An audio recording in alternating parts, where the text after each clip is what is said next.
But if you're already on your way to the T57 Heavy and playing with the T71, this is what you need to know. When it comes to the gun of the tank, let's say that it's an aggressive autoloader. Let me explain. You have usually on autoloaders a very long reload time, which means that when you are fully reloaded you can play aggressively, but as soon as your big reload starts you need to run away. It's not necessarily the case of the T71, simply because that one features 10 seconds of reload for your whole clip, and the reload between shells being only 1.5 seconds, it takes you 3 seconds in total to burst all your shells, which means that you reload and shoot in 13 seconds, and trust me, it's enough to make your enemies shiver. On top of that, you have 160 alpha damage per shot, which means that you are gonna have roughly 430 alpha damage per burst, which is enough for you to compete with most tanks you will encounter. Not necessarily at tier 8, but at least at tier 10 and at tier 7 and tier 6. Now on top of that, you gotta keep in mind that DPM is really good and the accuracy is just crazy. 0.27 with the tank is just amazing. One thing to notice here that I failed, I was using improved ventilation and I just realized. But with this tank, you really want to use calibrated shells in order for you not to miss any single one of those. On top of that, the tank is equipped with 7 degrees of gun depression, which is going to make the job on every single hilly terrains you will encounter. And it's extremely important because otherwise, it's not going to be the best tank ever. For the rest of the statistics, as you're sitting next to one of the greatest and fastest tanks at tier 7, you have 64 kilometers per hour at maximum. Usually your average speed is 46, but trust me, if you equip it properly by putting in, for example, the improved fuel, you will get to 64 kilometers per hour in no time. For the rest of the statistics, let's say that you don't have the best armor, obviously, because you're a light tank, but it doesn't stop you from playing aggressively, and this is exactly what we're going to take a look at right now. In this video, I decided to highlight the playstyle on both top tier and bottom tier.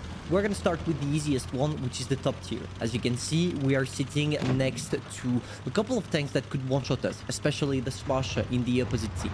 This is the first thing you need to analyze at the beginning of the game, because as you don't have any armor at all, you need to be aware of what could potentially destroy you in one go. It's the case of Smashers, ISU, SU-152, ISU-152 if you encounter them at tier 8, etc. Your playstyle consists in 2 different steps. The first is using your mobility to be able to spot for the rest of your team, but also for yourself.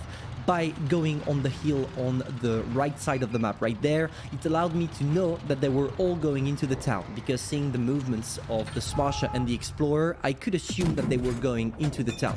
And if they were, it's probably because their teammates were doing as well. Having this information allows me to adapt my playstyle. For the moment, I don't need to go in straight. I'm just gonna spam some shots on the sides as nobody really cares about me, allowing me to sneak a couple of shots on the IS and the Explorer. And now we enter into the second step of the playstyle.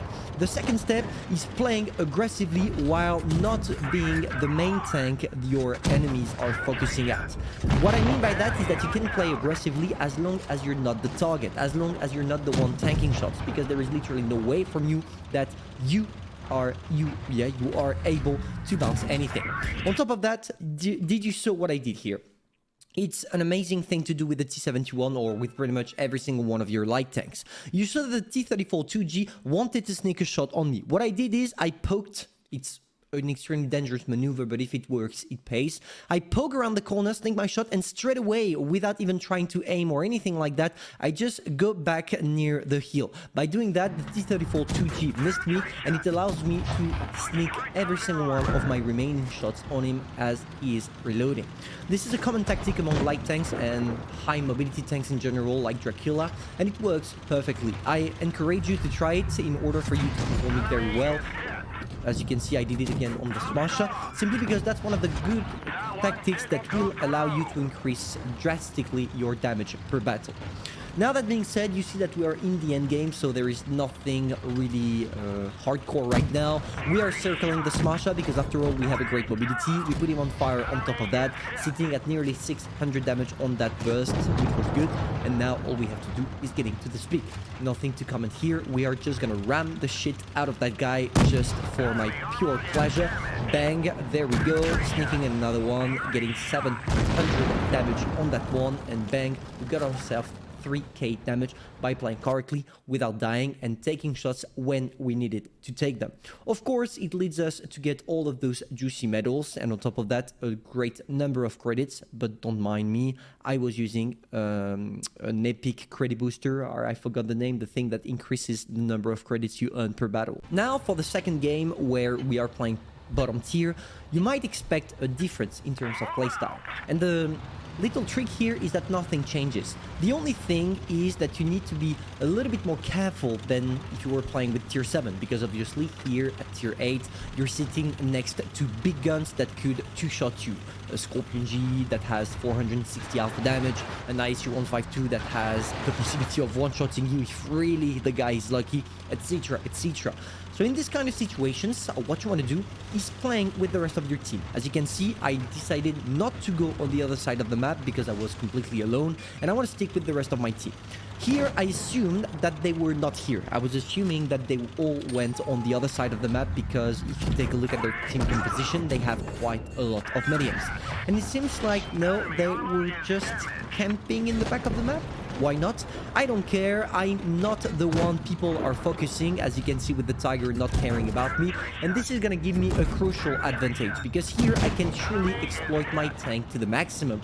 I told you, you have 10 seconds of reload for 3 shells. 3 shells that are sitting at 430 alpha damage per burst. And trust me, this is a lot even at tier 8. So what we do right now is we wait for our allies to take shots.